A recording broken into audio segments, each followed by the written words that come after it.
Hola. So, in case you didn't notice, I'm not black.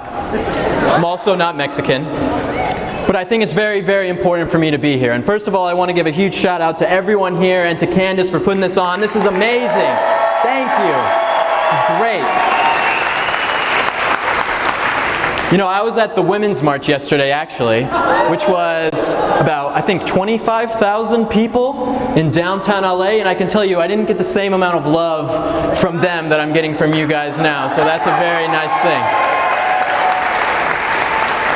It's so funny to see what those people at the Women's March are actually fighting for. You know, I go and I talk to these women, again, like Candace said, these white liberals, and I say, what are you fighting for today? Why are you here? And they say, oh, you know, I want to abort my child at 9 months, illegal immigrants, and I'm fighting for the people who couldn't make it to this march today. And I said, people who couldn't make it to this march today, what people are those? And they're like, oh, all the minorities who couldn't make it here because they're oppressed in America, because Trump is oppressing them. And I said, maybe they just don't want to come to your stupid march. That's what's really going on. But as you can see from this video we just played, it seems like the left thinks that they control how minorities think and feel. That they get to tell them when they're supposed to be offended. Those Mexicans in the video on Olvera Street to the left, those are token Mexicans. I bet they just have internalized racism. Stupidest thing I've ever heard. We live in a culture and a society where being offended has become a recreational pastime. This is what a Navajo Indian told me when I went to the Navajo Reservation in Window Rock, Arizona. I made a video where I went to California State University, Northridge. Don't say that. That's not the right thing. Where I went to that campus and I dressed up as a Native American. A guy who we'll hear from later, Black Mike, he dressed up as a black pilgrim. And we went there for Thanksgiving giving out pumpkin pie. And we thought it was going to be great, you know. And it turns out it wasn't. And a teacher at the university brought her entire class out to kick us off campus and yell at us. They were yelling death threats, they ripped off my costume, and they made us leave the campus. And I thought it was very, very strange. So I decided to put it to the test. And so I went to the Navajo Indian Reservation, 900 miles outside of LA, to see what they thought about it. And the results are exactly as you'd expect. Not one of them was offended by cultural appropriation. Not one of them thought the Washington Redskins name was offensive. And not one of them wanted other people to get offended on their behalf.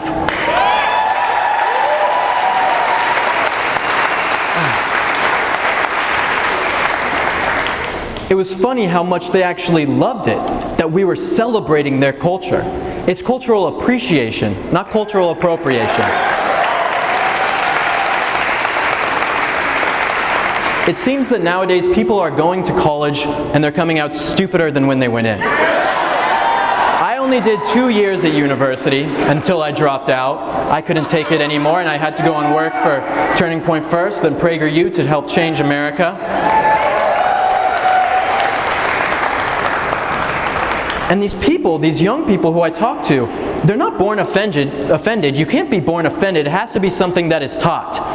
Leftist professors teach their students how horrible America is, how terrible white people are, and above all else, my culture is not your damn prom dress. That's what they teach them. Which is made even funnier that 80% of college professors are actually white.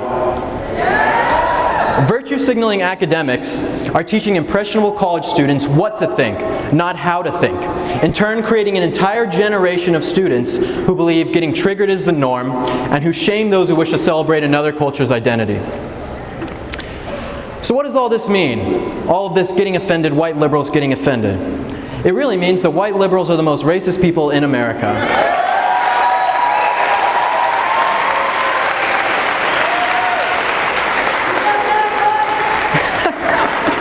Love that. They think their virtue signaling antics are helping minorities, but in reality, it undermines them. You can hear them now. Black people are being oppressed in America. It's up to us as white liberals to defend them. Let's go tell white people they can't have braids. That'll tell everyone we're not racist, right? No, it's actually quite the opposite from that. When you do this, you make it seem like minorities can't think for themselves. Black people aren't asking you to get offended for them. You're doing it for yourself so that other people around you will think that you're woke. But let me tell you something, white liberals. There is nothing woke about caring about black people's feelings when you then turn around and advocate for the same programs and policies that have kept African Americans down in America for decades.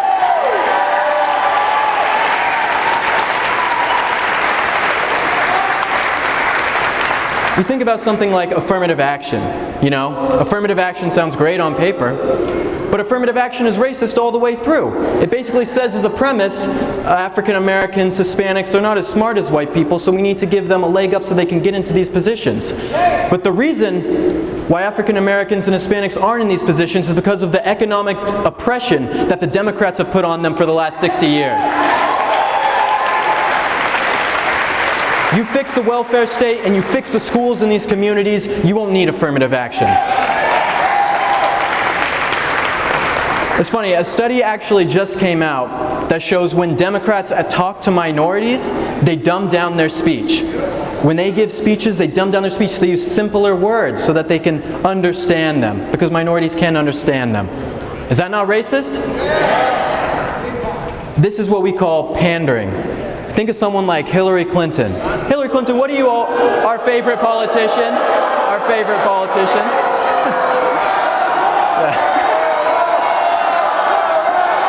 Lock her up! Lock her up! Oh, I love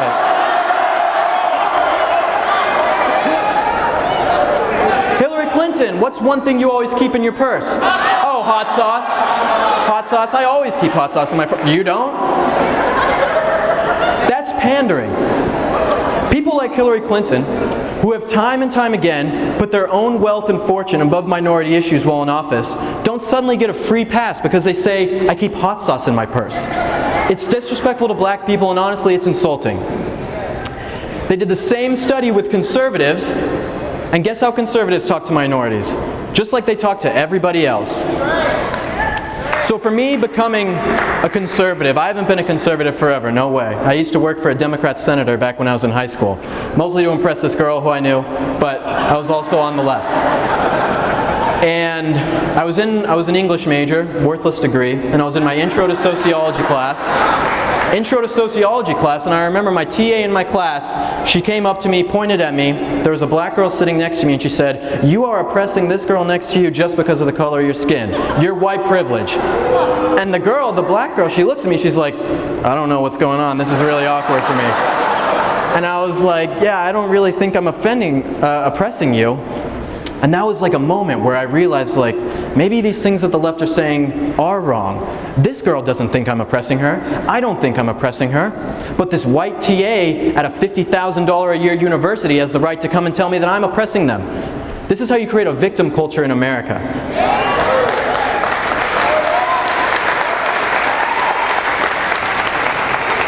The main message that I want to get across to you guys today is that these white liberals and politicians who claim to have your best interests at heart don't care about you. They are doing it for their own selfish gain. They champion minority struggles as their own to make themselves feel better in virtue signals. But in reality, they know nothing about what is going on in your communities. They have used minorities for votes for far too long, and it's time to end it.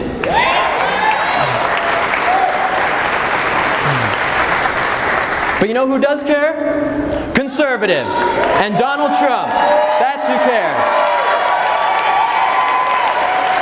Someone who has done more for the black and Hispanic community than any politician in the last 30 years. But the mainstream media doesn't know that. CNN doesn't say that. Conservatives care because when you succeed, everybody succeeds. Conservatives are the party of America, the party of patriotism. And we realize that the only way for our country to be the best is for everyone living in it to be the best.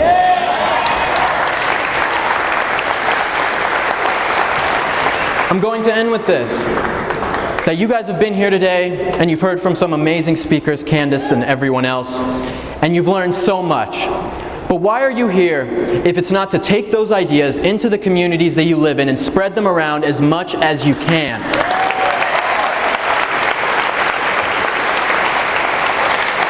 We as conservatives, the people who believe in the values of America and freedom, can no longer sit down and not say anything. This is why California is the way that it is, because conservatives have capitulated to what the left has wanted for too long. We have to stand up and fight. And yes, you're going to lose some friends probably for the values that you are saying. But that's part of the bargain for trying to protect this country and keep us safe. And that's what we have to do. What defines every American is not the color of their skin, but the ideas that they hold. And the left has manipulated those ideas into a never-ending struggle that aims to destroy America and keep minorities down forever. It's up to us to end this. Thank you.